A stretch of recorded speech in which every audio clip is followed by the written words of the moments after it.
Hello everyone, आज का आप लोगों का टॉपिक रहेगा प्रॉब्लम बेस्ड ऑन एज। और जिसमें हम लोग यहाँ पर जो डिस्कस करेंगे, question based on finding out age on any specific time और क्वेश्चन बेस्ड ऑन मिसलेनियस। आज की क्लास का क्वेश्चन नंबर फर्स्ट यहाँ पर समझते हैं। ये रहा आप लोगों के सामने फर्स्ट नंबर क्वेश्चन, ध्यान से देखते हैं। कहते हैं कि पिता की आयु माँ की आयु से 5 वर्ष अधिक है और माँ की वर्तमान उम्र बेटे की उम्र से 3 गुना है। पुत्री की आयु 12 वर्ष है, तो बेटी के जन्म के समय पिता की उम्र क्या थी? देखो, जहां पर पिता दे रखा बेटी दे रखा एक ही बात है, माँ दे रखा तो माँ है, पिता दे रखा तो पिता है। यानी कि तीन लोगों की बात हो रही है, पिता की, माता की, उनकी बेटी की। बेटी को एक दो जगह पुत्री लिखा है तो एक ही बात है। समझ में आ गई बात? पुत्री की वर्तमान उम्र आपको गिवन है, यानी कि जो गिवन है एज ऑफ डॉटर, ठीक है ना। और ये आप लोगों को यहाँ पर दे रखी है 12 साल। क्लियर है? अब देखो यहाँ पे क्या बोल रहा, माँ की वर्तमान उम्र बेटी की उम्र से 3 गुना है, तो यहां से मैं निकाल दूंगा एज ऑफ मदर। इससे 3 गुना है, 12 गुना 3 यानी कि 36 वर्ष है माता की उम्र। पिता की आयु माँ की आयु से 5 वर्ष अधिक है, तो एज ऑफ फादर भी निकाल दूंगा यहाँ पे। तो एज ऑफ फादर कितने निकल कर आएगी? 36 पे 5 अधिक है तो जोड़ दूंगा, यानी कि 41 वर्ष आ जाएगी। तो तीनों की वर्तमान उम्र निकल कर आ गई, डॉटर, मदर, फादर। बेटी के जन्म के समय पिता की उम्र क्या थी? तो बेटी होगी अभी 12 साल, तो यहां पे लिख देता हूं at the time of daughter birth age of father. पिता के जन्म के समय बेटी की उम्र क्या थी? तो 12 साल की होगी बेटी। तो फादर की उम्र में से बेटी की उम्र को माइनस कर दो, 41 में से 12 को अगर माइनस करूंगा तो 29 वर्ष निकल कर आ जाएगी। जब बेटी पैदा हुई पिताजी उस टाइम पे 29 वर्ष के थे, यानी कि फर्स्ट ऑप्शन सवाल का इस तरीके से करेक्ट आंसर यहाँ पर बनेगा। बात समझ में आ गई है? अगले क्वेश्चन को यहाँ पर देखते हैं, ध्यान से देखिएगा। एक पिता अपने पुत्र से कहता है कि तुम्हारे जन्म के समय मेरी आयु तुम्हारी वर्तमान आयु जितनी थी। यदि पिता की वर्तमान आयु 40 वर्ष है, तो 5 वर्ष पहले पुत्र की आयु क्या थी? देखो, जो गिवन है उसको लिख लेते हैं यहाँ पे, यानी कि गिवन जो है present age of father. Present age of father equal to कितना है? 40 ईयर्स। ठीक है ना। अब देखो, तुम्हारे जन्म के समय अगर मैं मान लो मेरी जो आयु है तुम्हारी वर्तमान आयु जितनी थी, अगर मैं मान लो, माना कि let the present age of son, इसको मैं यहाँ पे एक्स ईयर मान लेता हूं, यानी कि वर्तमान में बेटे की उम्र एक्स है। ठीक है ना। और तुम्हारे जन्म के समय मेरी उम्र तुम्हारी वर्तमान आयु के बराबर थी, यानी कि एट दी सन बर्थ, यानी कि बेटे के जन्म के समय एज ऑफ फादर कितनी थी? जितनी उनकी वर्तमान उम्र है, यानी कि एक्स ईयर थी। अब अकॉर्डिंग टू क्वेश्चन,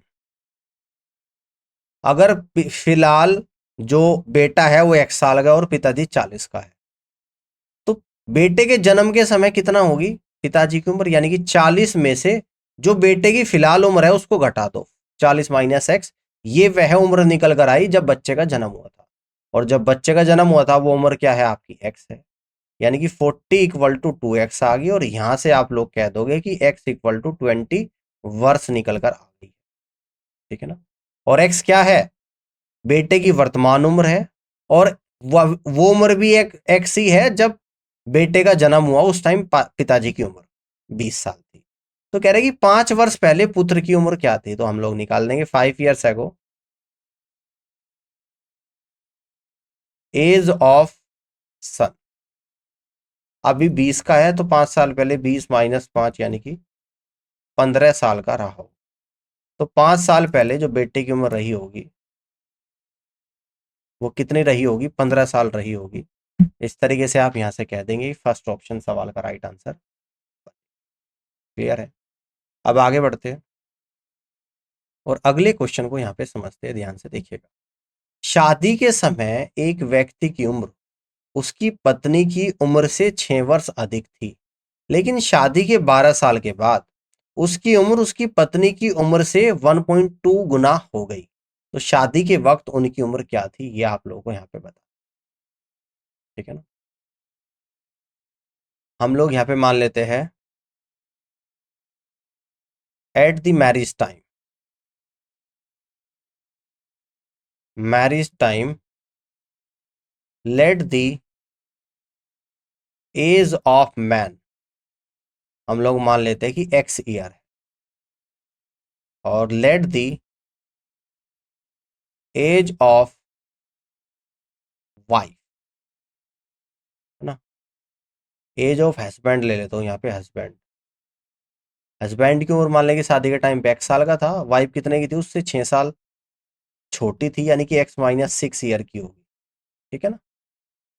अब यहाँ पे सवाल में क्या बोल रहा है, लेकिन शादी के 12 साल के बाद अकॉर्डिंग टू क्वेश्चन, तो 12 साल के बाद हस्बैंड हो जाएगा x+12 का, और वाइफ हो जाएगी यहाँ पे यानी कि x-6 और प्लस का 12। कह रहा है कि शादी के 12 साल के बाद उसकी उम्र उसकी पत्नी की उम्र का 1.2 हो जाएगी, और पत्नी की उम्र में 1.2 से गुणा करूंगा और बराबर कर दूंगा, यानी कि x+12 इक्वल टू 1.2। देखो ये पॉइंट भी हटा दूंगा, यहाँ पे 10 से डिवाइड कर दूंगा, तो 12/10 ब्रैकेट में आएगा x प्लस का 6 क्रॉस मल्टीप्लाई, यानी कि 10x प्लस का 120 इक्वल टू 12x प्लस 12×6 = 72। तो 2x इक्वल टू आप लोगों का आ जाएगा यहाँ पे, यानी कि ठीक है 48, और यहाँ से कह देंगे कि x की वैल्यू आ जाएगी 24। ठीक है ना? कितनी आएगी? 24 वर्ष निकल कर आएगी, 24 ईयर्स कहते हैं। ठीक है ना? यानी x किसकी वैल्यू निकल कर आई है? हस्बैंड की, जब शादी हुई 24 साल का था और वाइफ उससे 6 साल छोटी। तो यहाँ पे लेफ्ट साइड में लिख देते हैं at the marriage time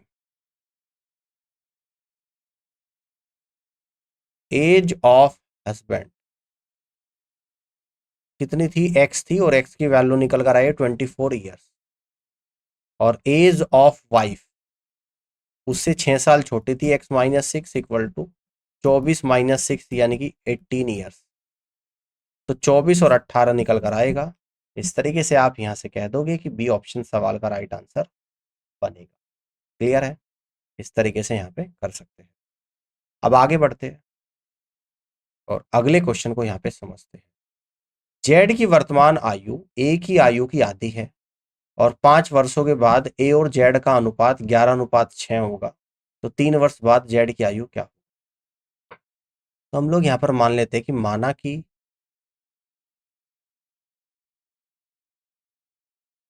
Z की आयु, जिसको मैं मान लेता हूं कि x वर्ष है,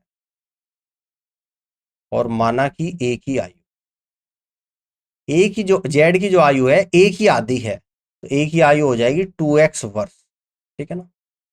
अब अकॉर्डिंग टू क्वेश्चन कह रहे हैं कि 5 वर्षों के बाद ए और जेड की उम्र का अनुपात, तो ए और जेड की उम्र का अनुपात 5 वर्षों के बाद क्या हो जाएगा? ए की हो जाएगी 2x प्लस का 5 और डिवाइडेड बाई x प्लस का 5, और इक्वल टू हो जाएगा 11/6 क्रॉस मल्टीप्लाई 12x प्लस का 30 इक्वल टू 11x प्लस का 55।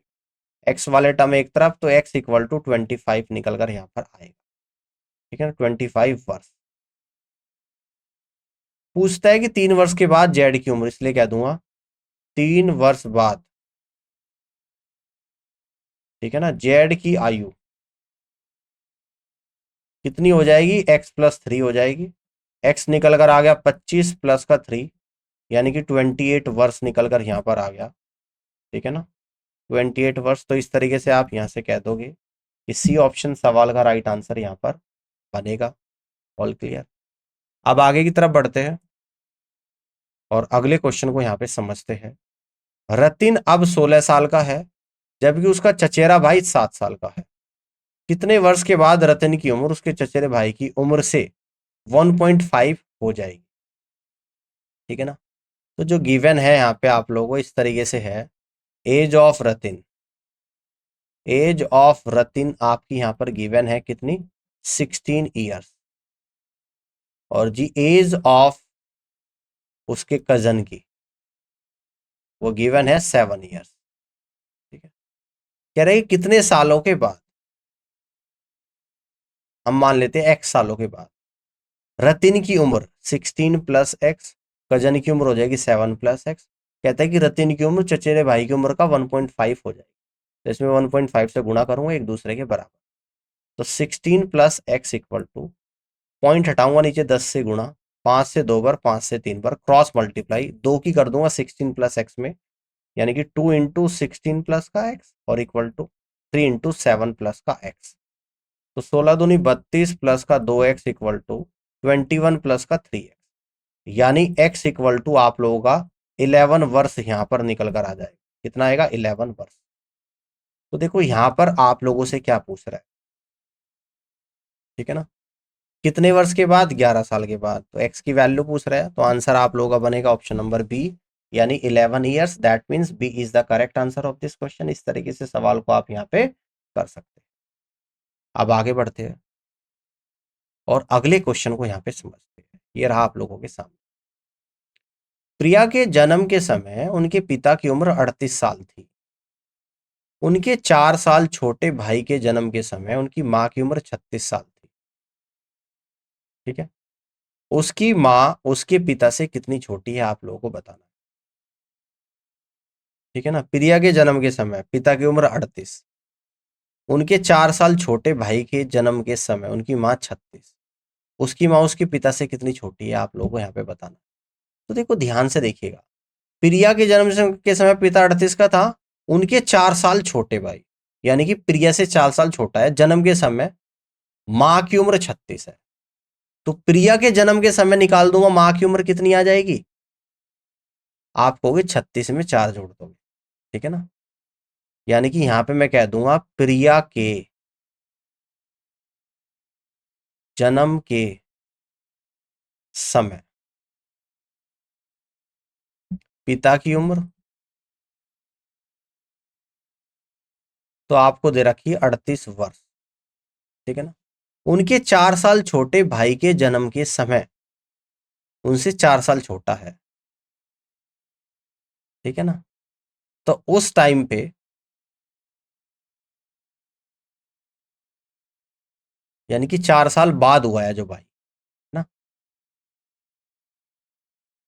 है ना। यहां पे हम लोग कह दूं उसके भाई के जन्म के समय, भाई के जन्म के समय, प्रिया के भाई के, यहां पे लिख दूंगा प्रिया के भाई के जन्म के समय जो पिताजी की उम्र होगी उससे 4 साल छोटा है। प्रिया के जन्म के समय 38 है, 38 में 4 जोड़ दूंगा यानी कि 42 वर्ष आ जाए।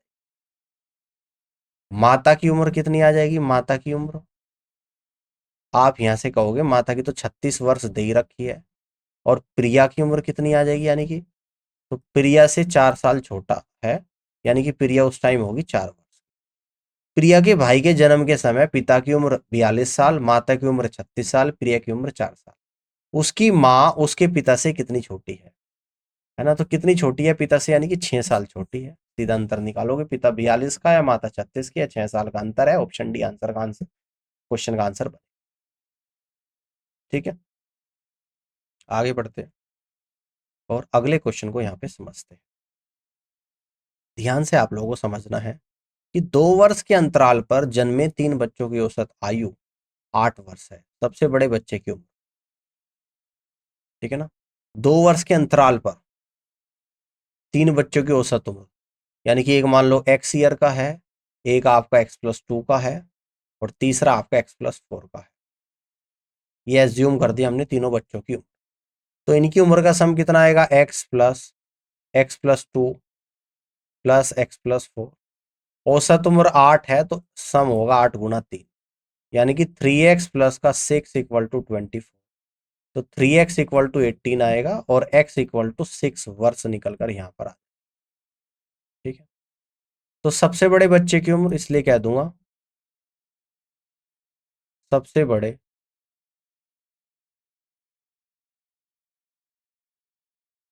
बच्चे की उम्र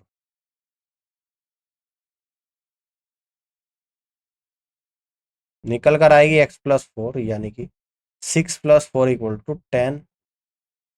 तो सबसे बड़े बच्चे की उम्र निकल कर आ जाएगी 10 साल, जो कि सी ऑप्शन में दे रखा। और इस तरीके से आप कह दोगे कि सी ऑप्शन सवाल का राइट आंसर बने। चलिए नेक्स्ट क्वेश्चन को अब लोग यहाँ पे देखते हैं। 4 वर्ष के अंतराल पर जन्मे 5 बच्चों का औसत योग 80 है। सबसे बड़े बच्चे की उम्र क्या है? यानी कि 4-4 साल के अंतराल पर 5 बच्चे का जन्म हो रहा है, जिनकी औसत उम्र का योग 80 है। ठीक है। अगर इन 4 बच्चों की उम्र को एज्यूम कर लो, मान लो कि पहला बच्चा x साल का है, दूसरा इससे 4 साल बड़ा x+4, तीसरा होगा फिर 4 जोड़ दूंगा x+8, चौथा होगा x+12, पांचवा होगा x+16। अब अकॉर्डिंग टू क्वेश्चन औसत योग निकालूंगा इनका। ठीक है ना। तो ये निकल कर आएगा x प्लस का x+4 प्लस का x+8 और प्लस का x+12 और प्लस का x+16, है ना, इक्वल टू कितना आएगा 80। ठीक है ना, क्लियर है। तो यहाँ पे 1 2 3 4 5, 5x ले लूंगा प्लस 8 4 12 दूनी 24 और 16 40 आएगा, इक्वल टू 80 आ जाएगा। देखो यहाँ पर जो बोल रहे हैं 4 वर्ष के अंतराल पर 5 बच्चों का औसत योग, यानी कि बच्चों की उम्र का योग कह दो यहाँ पे, औसत योग की जगह उम्र का योग, है ना, एज ऑफ सम, ऐसे आप करना। ठीक है ना, 5 बच्चों की उम्र का योग, यानी कि यहाँ पर आएगा 5x इक्वल टू 80 - 40, यानी 5x = 40, यानी x इक्वल टू आप लोगों का 8 निकल कर यहाँ पर 8। ठीक है ना। पूछते हैं सबसे बड़े बच्चे की उम्र, तो इसलिए यहाँ से कह दूंगा सबसे बड़े बच्चे की आयु x+16, 8+16, यानी कि 24 वर्ष निकल कर यहाँ पर आ जाए। सबसे बड़े बच्चे की उम्र आ जाएगी 24। और इस तरीके से आप यहाँ से कह दोगे कि बी ऑप्शन सवाल का राइट आंसर यहाँ पर बनेगा। ठीक है, क्लियर है। इस तरीके से आप यहाँ पे कर सकते हैं। आगे बढ़ते हैं, नेक्स्ट क्वेश्चन को यहाँ पे समझते हैं। छात्रों के एक समूह में 1/5 छात्रों की उम्र 8 वर्ष से कम, शेष 2/5 छात्रों की उम्र 8 वर्ष से अधिक, समूह के किस भाग की आयु ठीक 8 वर्ष है? मान लेते हो कि माना टोटल छात्रों की संख्या x है, माना कुल छात्रों की संख्या कितना है, मान लो कि x है, और जिनकी उम्र 8 साल से कम है, 8 वर्ष से कम, ऐसे कितना हो जाएगा टोटल का 1/5, यानी कि x/5। और जो शेष बचे हैं उनकी उम्र 8 साल से अधिक, तो यहां से निकाल दूंगा 8 वर्ष से अधिक।